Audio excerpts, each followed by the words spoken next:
What is up, YouTube? Welcome back to the channel. I know it has been a long while since we've had a Bush League episode.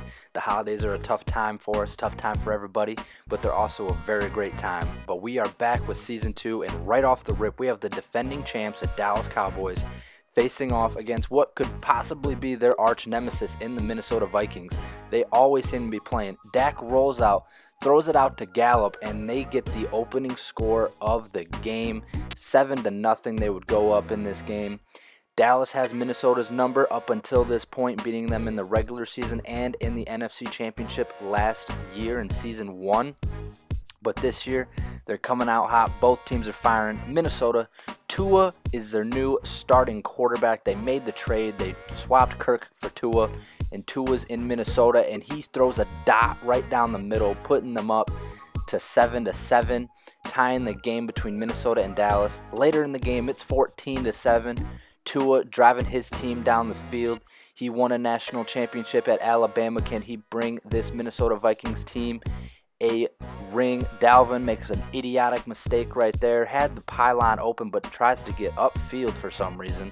Gets stuffed at the line, but it's okay because it's 3rd and goal. He's still got one more shot at it. Read option. Dalvin Cook up the middle. Touchdown, Dalvin Cook. The man got into the end zone once again. This time back to Zeke. He's got the opportunity now. Makes a nice 12-yard gain to the left side. The powerhouse of running backs in this game is unbelievable. Two offenses that don't throw the ball too much, but their running backs get the job done. Zeke puts Harrison Smith on skates, takes it to the house. That would bring Dallas within 7, 21-14. And Dallas is driving late in the game to try to tie this game up, doing everything that Dak can to bring this team where they need to be. 4th and 2, the game on the line. Dak Prescott, bunch formation to the right, trying to jump him off sides. Drops back to pass, throws it over the middle, gets picked by who else but the reigning MVP, Kendricks, at middle linebacker, and that would seal the game. Minnesota goes on to win 21-14 over the Dallas Cowboys. Minnesota was just too much for Dallas to overcome. Shea Patterson, the backup QB in Dallas, getting 85 yards through the air, but Dak with only 147, Tua only 129. Two very ground attack teams right here.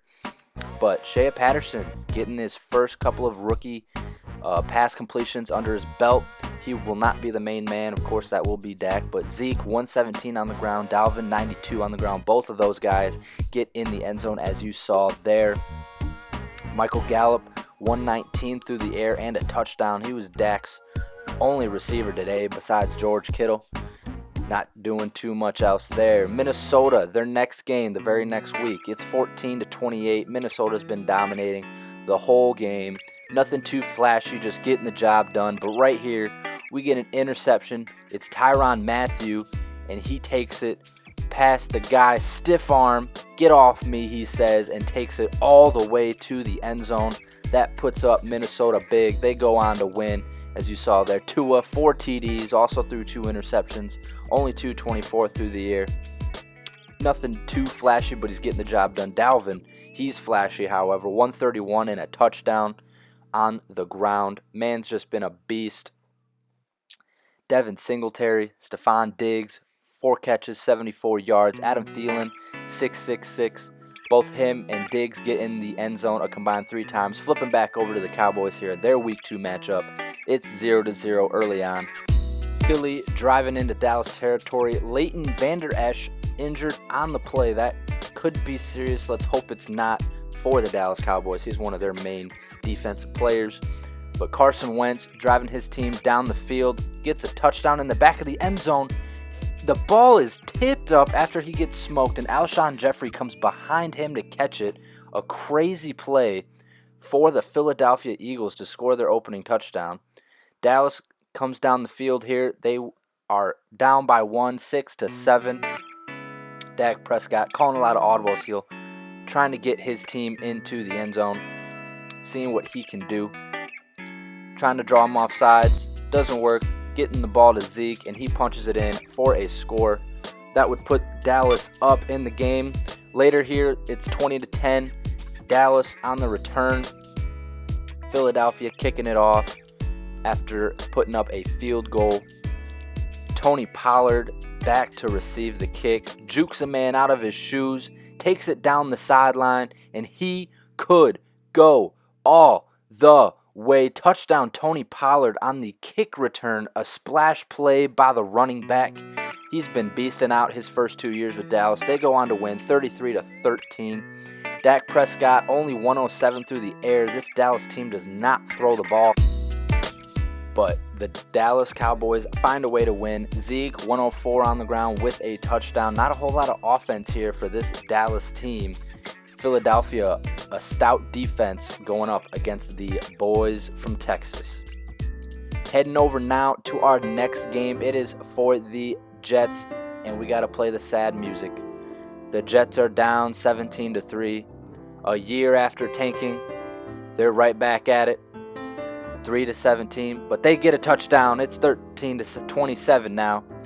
But the Jets, they're just a sad, sad story. Nothing they can do. They try their best. Sam Darnold out here throwing a deep ball.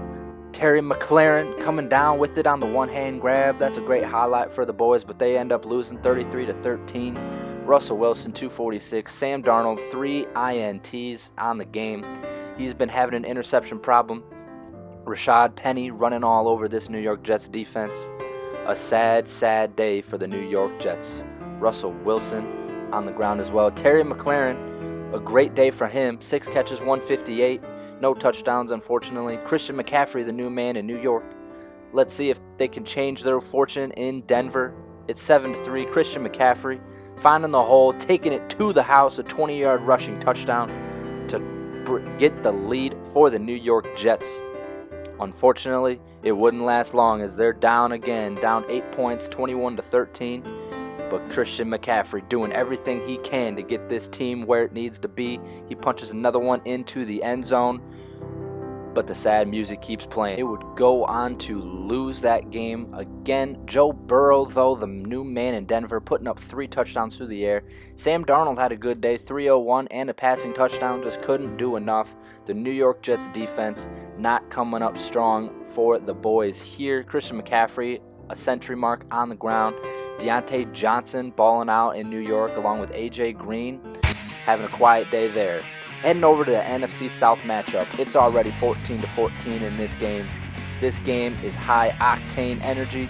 Cam Newton dropping back to pass, throws it out to Evan Ingram, getting them a few yards on first down. But Cam Newton in his return year, he's coming off of an injury. Saquon is the new man. Carolina finally gets rid of Christian McCaffrey, sending him to New York as we saw, and letting Saquon be the feature back in Carolina. Cam Newton throws one up to DK Metcalf on the outside. That's a touchdown, putting Carolina up 21-14. Later in the game, it's tied 21-all. These teams are battling to death. It's not even halftime yet. Cam Newton scrambling to the right, floats one over the middle. N'Keal Harry gets a catch but stopped within the 5-yard line. A great play. Saquon in the Wildcat formation. Saquon, also known as Saquads, getting the snap here. Fakes the handoff. Just burst of speed up the hole. Touchdown Saquon Barkley. As I said, the new man in Carolina finally getting the shot he deserves. Carolina driving again. They're up 7 this time, 35-28. Late in the third quarter, Cam Newton driving his squad down the field. And Jonathan Taylor, the draft pick for Carolina, breaks one into the end zone. That is his second career touchdown in this opening game for the Panthers. They would go on to win 45-35. But Jonathan Taylor and Saquon Barkley manning the two-headed attack here for the Carolina Panthers. A couple of beasts. Cam Newton, 3 touchdowns through the air. Not much yardage, only 202, but getting the job done with a long of 73. Saquads, 170 through the ground. And a touchdown getting in the end zone. Jonathan Taylor right behind him, only 8 carries and 108 yards on the ground. Absolutely insane. He got into the end zone twice. Jonathan Taylor, Saquon Barkley, going to be a dangerous duo this season. Also, Cam Newton's got the legs. You never know what he's going to do. DK Metcalf, as you saw there, 2 catches, 113, and 2 long touchdowns. DK Metcalf, a big play machine. Mike Evans, 1 long 72-yard touchdown catch as well. But we're here in week 2. Cam Newton getting sacked on 3rd and 6. This game against New Orleans, they're down 14-6 in the 3rd quarter. Not much going on for the offense, but we line up here for a 55-yard field goal, and it's good right down the middle. The best highlight Carolina could muster in this game. They had 3 field goals up to this point, but they go on to lose 21-16, a tough day for the Carolina Panthers. Carolina wanting to be up with the top 2 teams in the NFC with the Cowboys and the Vikings. They got the pieces to do it. The GM has made lots of moves getting this team where they needed to be.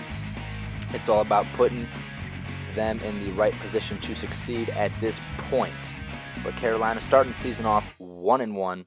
Phillip Rivers, backup QB in New Orleans. Marcus Mariota is the man there. Only 109 and 2 touchdowns. Cam, 222, a touchdown and an interception. Saquon held quiet this game. So did Jonathan Taylor. Well, Jonathan Taylor averaged 7.2 yards per carry, so not a bad day for him, but not much going on for them. Mike Evans went off, along with Julio Jones, the new man in Carolina that week. But we head over to Pittsburgh, where the number 1 overall pick is doing work, 6 for 6 so far in his first game. But Jake Fromm leading his team down the field, handing it off to fellow first-round pick, fellow Bulldog, DeAndre Swift, getting his first career rushing touchdown, celebrating with Mecole Hardman there. Later in the game, it's 17-7. Horrible conditions today. It's been raining all game. DeAndre Swift and Jake Fromm trying to bring this team from a dreadful season a year ago to success, along with Juju Smith-Schuster over the middle. Touchdown. Jake Fromm's first career touchdown pass is to the man Juju Smith. They will have a terrific tandem this season, but Pittsburgh goes on to lose that game. Dwayne Haskins, 242 and 2 touchdowns. Jake Fromm, only 206 through the air. A tough day to play. A touchdown and an interception. Just week 1 for the rookie. DeAndre Swift, 85 yards and a touchdown on the ground. Redskins, a very good team, adding Le'Veon Bell as well. Darius Slayton went off for them, and Zach Ertz for that matter. Juju Smith-Schuster and Mecole Hardman, though, the tandem of the wide receiver room in Pittsburgh. Next week, Pittsburgh and Cincinnati. Pittsburgh's down early, 10-7. Defense has been having problems early in this season. There are rumors of Dylan Schroeder taking over the play calling for the defense, but it has not happened yet. But Pittsburgh driving into Cincinnati territory. Jake Fromm dropping back, throws the slant route to Mecole Hardman. Another dangerous pairing for Pittsburgh. The rest of the league got to be on lookout. But it's later in the game. Pittsburgh is down 10 with only a few minutes left to play. He throws the corner route to undrafted rookie John Hightower. Hidden development. Undrafted out of Sanford. This man is hidden on the depth chart. Not many people know about him, but he's out here making plays for the Pittsburgh Steelers. They would go on to lose, unfortunately, 38-21. And the defense has had lots of question marks up to this point. Jake Fromm, 5 interceptions on this day, a couple of garbage time interceptions on Hail Marys, trying to get his team back to the win. DeAndre Swift, a quiet day for him. They were down big lot of the game, so he did not get the ball. Hardman, though, had a day through the air. But Pittsburgh, rumors swirling that head coach Dylan Schroeder was going to take over the defensive play calling, and we'll see that in future weeks. Heading out to Las Vegas, RG3 is the new man in Las Vegas for the Raiders. They just moved their first season in Las Vegas. RG3 trying to make a move, gets absolutely walloped and fumbles for a Kansas City defensive touchdown.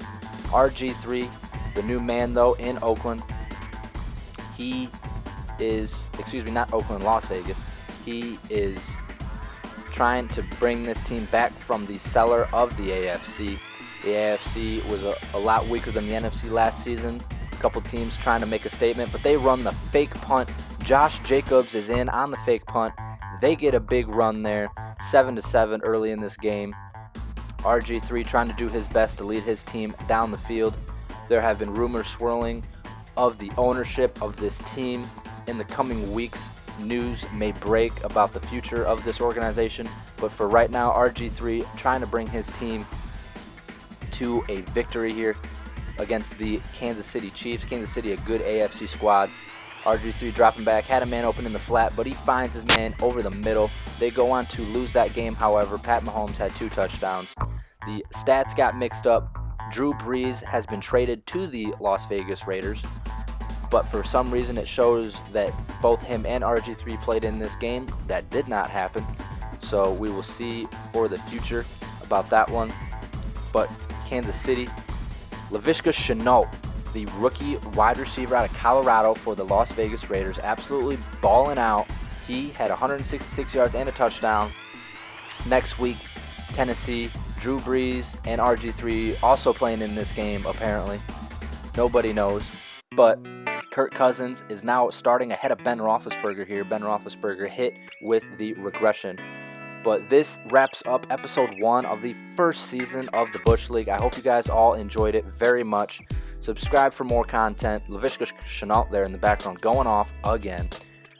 But leave a like if you enjoyed. Comment below who your favorite team of the Bush League is and who you think is going to win Season 2's championship. But thanks all for joining. I hope you had a happy holidays and have a great day.